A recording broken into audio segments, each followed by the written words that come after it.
លោកនៅនាងជាទីមេត្រីអ្នកស្លាប់ដោយសារទឹកជំនន់នៅប្រទេសវៀតណាមបានកើនដល់43នាក់ខណៈខាតបង់សេដ្ឋកិច្ចប៉ានស្មានមានចំនួន$114 លាននៅទីក្រុងហាណូយយើងឃើញថាទឹកជំនន់ដ៏សាហាវកំពុងវាយប្រហារភាគកណ្ដាលនៃប្រទេសវៀតណាមដោយចំនួនអ្នកស្លាប់នោះគឺបានកើនឡើងទៅដល់43នាក់និង9អ្នកផ្សេងទៀតបានរាយការណ៍ថាបានបាត់ខ្លួនអញ្ចឹងតើតើនឹងគ្រោះធម្មជាតិនេះអាចបង្កឲ្យខាតបង់សេដ្ឋកិច្ចប៉ានស្មានថាមានចំនួន$114 លាននាយកដ្ឋានគ្រប់គ្រងទឹកនិងគ្រប់គ្រងទឹកជំនន់និងព្យុះក្រោមក្រសួងសេដ្ឋកិច្ចនិងអភិវឌ្ឍជនបទបានបញ្ជាក់ពីអ្នកស្លាប់និងរងរបួសដែលបានកើនឡើង2នាក់បើធៀបទៅនឹងរបាយការណ៍ថ្ងៃប្រហោះទឹកជំនន់ដោយបានបំផ្លាញផ្ទះចំនួន168ខ្នងខ្ទេចទាំងស្រុងបាទនិងជន់លិចផ្ទះជាង67,700ខ្នងផ្សេងទៀតអាជ្ញាធរបានប៉ានប្រមាណថាការខូចខាតសេដ្ឋកិច្ចបឋមគឺមានចំនួន$3,000 លាន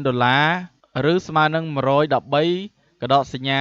$76 លានសហរដ្ឋអាមេរិកអញ្ចឹងតេតង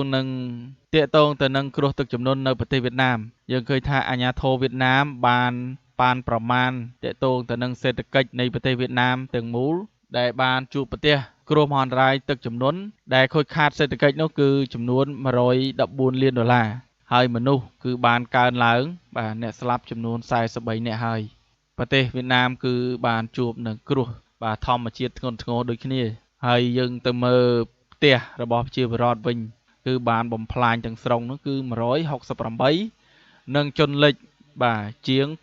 67,700ខ្នងផ្សេងទៀតបាទវិស័យកសិកម្មវិញក៏ដូចគ្នាដែរគឺបានខាត់បងយ៉ាងធ្ងន់ធ្ងរ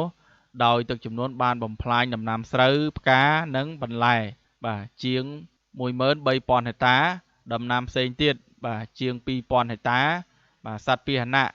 និងបក្សាបក្សីនោះបាទគឺ31,000ក្បាលគឺងាប់ហើយបំផ្លាញជលផល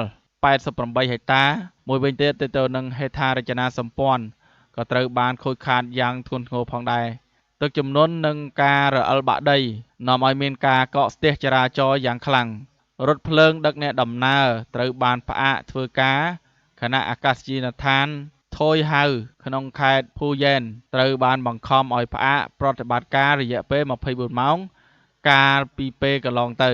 មិនត្រឹមតែប៉ុណ្ណោះចំពោះការដាច់ចរន្តអគ្គិសនីគឺប៉ះពាល់ទៅដល់អ្នកប្រើប្រាស់បាទជាង1លាននាក់ហើយខេត្តបាទជីងឡៃបានផ្អាកសាលារៀនទាំងអស់ចាប់តាំងពីថ្ងៃពុធទី19ខែវិច្ឆិកាមកម្លេះចំពោះពេលនេះយើងឃើញថាខេត្តមួយចំនួនគឺបានផ្អាកសាលារៀនហើយចំនួនសាលារៀននោះគឺមាន796ខ្នងដែលរងផលប៉ះពាល់ចំពោះសិស្សានុសិស្សគឺមិនបានចូលសាលារៀនមានចំនួន447,840នាក់អាជ្ញាធរបានផ្ដល់អាទិភាពដល់សុវត្ថិភាពដោយបានជំលះនិងផ្លាស់ប្ដូរទីលំនៅរបស់គ្រួសារទៅរកទីទួលសុវត្ថិភាពចំនួនគ្រួសារដែលរងគ្រោះមានចំនួន21,700គ្រួសារដែលមានចំនួនសរុប72,000នាក់ដែលចេញពីតំបន់ដែលមានហានិភ័យនៃការរអិលបាក់ដីនិងទឹកជំនន់បន្ថែមទៀតបើតាមការឆ្លើយតបជំនួសរបស់ក្រសួងការពារជាតិបានដាក់ពង្រាយបុគ្គលិកចំនួន21,300នាក់និងយានយន្តចំនួន837គ្រឿងដើម្បីជួយសង្គ្រោះប្រជាពលរដ្ឋដោយប្រើប្រាស់យន្តហោះយោធាចំនួន4គ្រឿងដើម្បីដឹកអាហារនិងសម្ភារៈចាំបាច់ចំនួន9តោនទៅកាន់តំបន់ដាច់ស្រយាលក្រសួងសន្តិសុខសាធារណៈបានបញ្ជូនមន្ត្រីជិត42,000នាក់កងកម្លាំងមូលដ្ឋាននិងយានយន្តចំនួន32,000គ្រឿងទៅកាន់តំបន់ដែលរងគ្រោះដោយសារទឹកជំនន់ក្រសួងហិរញ្ញវត្ថុបានបញ្ចេញទុនបម្រុងអង្គជាតិបន្ទាន់លោកនាយករដ្ឋមន្ត្រីផាបមីងជីងបានផ្ដល់ជំនួយសង្គ្រោះបន្ទាន់ទៅដល់ខេត្តរងគ្រោះផងដែរក្រៅពីជំនួយផ្ទាល់នាយកដ្ឋានគ្រប់គ្រងទំនប់ទឹកនិងការគ្រប់គ្រងទឹកជំនន់និងព្យុះបានអំពាវនាវឲ្យមានជំនួយជាសម្ភារៈដោយស្នើជារបស់របរដូចជាសាច់ក្រកនំប៊ីស្គីតទឹកនិងទឹកដោះគោដែលមានតម្លៃសរុបប្រមាណ$2.5 ពាន់លាន ជំនួយអន្តរជាតិក៏បានហូរចូលទៅក្នុងតំបន់ដែលរងគ្រោះនឹងផលប៉ះពាល់អង្គការ UNICEF និងអង្គការអន្តរជាតិសម្រាប់ធ្វើចំណាកស្រុកបានផ្ដល់ជំនួយចំនួន$40,000ដើម្បីទិញទឹកសម្រាប់ប្រជាជនការដឹកជញ្ជូនជំនួយពីសហភាពអឺរ៉ុបដែលរួមមានឧបករណ៍ផ្ទះបាយចំនួន138និងតង់គ្រួសារចំនួន